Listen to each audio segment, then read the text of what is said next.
जी नमस्कार, मैं मनीष साहनी, शिवसेना यूबीटी जम्मू कश्मीर इकाई अध्यक्ष। देखिए, पिछले कुछ सालों से लगातार ये देखा जा रहा है कि राजनीति का स्तर बिल्कुल निम्न स्तर पर पहुंच चुका है, लगातार गिरता जा रहा है। और स्पेशली अगर मैं सीधा सीधा बात करूं तो बीजेपी के शासनकाल के अंदर जो प्रधानमंत्री जी का पिछले 10 साल का शासनकाल रहा है, देखिए कभी रंग की बात होती है, रंग पर राजनीति होती है, कभी कपड़ों पर राजनीति होती है, तो इस बार तो उससे भी नीचे चले गए, खाने पीने पर जो है वो राजनीति इन लोगों ने शुरू कर दी।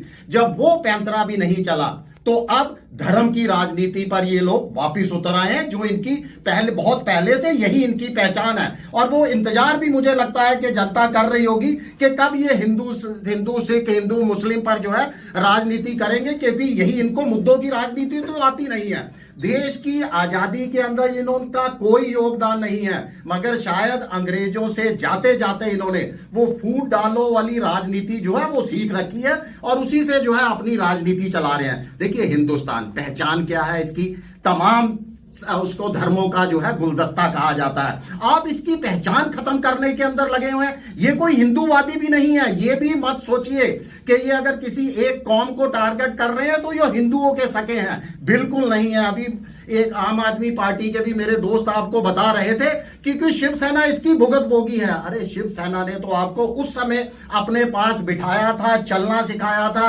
उंगली पकड़कर आगे लेके आए थे जब आपको कोई कि किसी पार्टी के साथ आपको कोई पार्टी अपने साथ बिठाने को तैयार नहीं थी। और आपने क्या किया शिवसेना की, वही पीठ के अंदर छुरा घोंपा। यानी इनके मुंह में राम, बगल में छुरी लेकर ये लोग घूमते हैं। आप अभी हाल ही के अंदर आपको ये भी बात बता दूं कि शिवसेना का, मराठा का, खास करके महाराष्ट्र में अपनी कुल देवी का वो नारा लगाते हैं जब भी वो कोई काम करते हैं। और शिवसेना का जो सॉन्ग है, जिसको कैंपेन सॉन्ग बोलते हैं, उसके अंदर भी वो नारा हर बार दिया जाता है पिछले 60 सालों से, जय शिवाजी जय भवानी का ये नारा है। इस बार चुनाव आयोग, जिसको बीजेपी का हम लोग चुनाव आयोग कहने से भी नहीं कतराएंगे, उन्होंने उस पर भी जो है नोटिस भेजा है। यानी ये हिंदुओं के भी नहीं है, इनको जय भवानी कहने पर भी ऐतराज है। और किसके इशारे पर ये चुनाव आयोग काम करता है, मुझे लगता है ये भी किसी से छुपा हुआ नहीं है।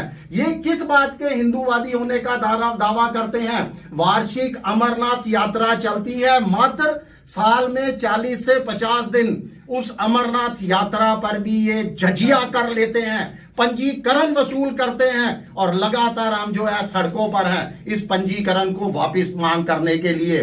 पिछले साल भी पंजीकरण लिया गया था 220 रुपए, हम लोगों ने धरने प्रदर्शन किए। ये पंजीकरण को वापस लेने की वादा नहीं करते, मगर हिंदूवादी होने का वादा करते हैं। इनका हिंदूवादी भी पूरा ढोंग है, मात्र वोट बैंक की राजनीति है। मैं तमाम जनता से अपील करूंगा, इनके भाषणों को नजरअंदाज करें, क्योंकि इनका जो 400 वाला वो गुब्बारा था ना, उसकी हवा पूरी तरह से निकल चुकी है।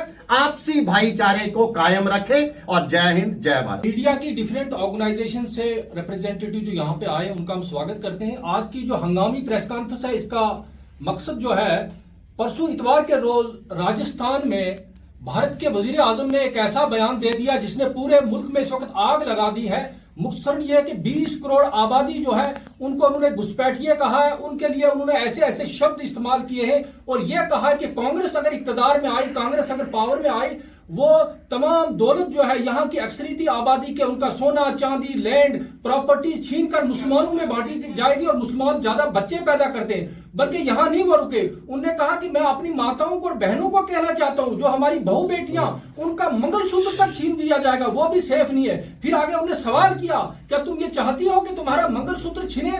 तो इस तरह का इस वक्त एक पूरा हंगामा भरपा है और ये बेस है उस मैनिफेस्टो पे, जो कांग्रेस ने एक मैनिफेस्टो प्रॉपर्टीज की इक्वल डिस्ट्रीब्यूशन के लिए उन्होंने कहा था कि हम एक सर्वे करते हैं, जो अनइक्वल प्रॉपर्टीज हैं, जो लोग गरीब हैं ज्यादा, उनका ख्याल रखते हुए एक सोशलिस्ट एजेंडे के तहत। और उसी वक्त जो है प्राइम मिनिस्टर नरेंद्र मोदी ने यह कहा था कि इसमें हमें मुस्लिम लीग की बू आती है, ऐसा लगता है कि ये मोहम्मद अली जिन्ना के दस्तखत हो रखे हैं। और सवाल ये पैदा होता है कि पिछले, जब से भारत आजाद हुआ है, किसी प्राइम मिनिस्टर ने इतना लो नहीं किया, इतनी हेट स्पीच किसी प्राइम मिनिस्टर ने नहीं दी। अब इस तरह के अलग अलग एनालिसिस आ रहे हैं। कुछ लोग तो ये कह रहे हैं कि जो वोटिंग का पहला राउंड है शायद ये हार चुके हैं, तब ये आउट ऑफ फ्रस्ट्रेशन ऐसी बात कर रहे हैं। लेकिन सवाल ये पैदा होता है कि 20 करोड़ की आबादी को आप घुसपैठिए बता रहे हैं, आप एक यहाँ की मेजॉरिटी कम्युनिटी को प्रोवोक कर रहे हैं ताकि वो उन पर अटैक करें, तो ये बहुत ही निंदनीय है। पूरे वर्ल्ड में इसकी निंदा हो रही है, मजम्मत हो रही है। आप देखिए आज की तारीख में जो है वर्ल्ड की हेडलाइंस हिट कर रही है ये न्यूज, और पूरे इंडिया में। और इसके बाद में जब से ये वाका हुआ इतवार के रोज जालोर और मंसवारा जो अपना राजस्थान की लोकसभा निशस्तें हैं वहां पे अपने कैंडिडेट्स के हक में ये कैंपेन कर रहे थे, तब से अभी तक जब हम प्रेस कॉन्फ्रेंस दे रहे हैं मैं देख रहा हूं कि 3200 representation election commission of India को की गई है थ्रू मेल्स और डिफरेंट कम्युनिकेशन, और उनसे स्टर्न एक्शन करने की बात की गई है कि यह कॉन्स्टिट्यूशन पोस्ट पे बैठा हुआ एक प्राइम मिनिस्टरशिप की कुर्सी पर बैठा हुआ एक शख्स इस हद तक जा सकता है, इतनी मुनाफरत और हेट स्पीच दे सकता है। तो इलेक्शन कमीशन ऑफ इंडिया से यह कहा गया है कि आप स्टर्न नोटिस लें, क्योंकि आपने शपथ ली है कॉन्स्टिट्यूशन ऑफ इंडिया की, कॉन्स्टिट्यूशन ऑफ इंडिया की फ्लैग्रेंट वायलेशंस हो रही हैं। तो लिहाजा हम भी यहाँ पे जम्मू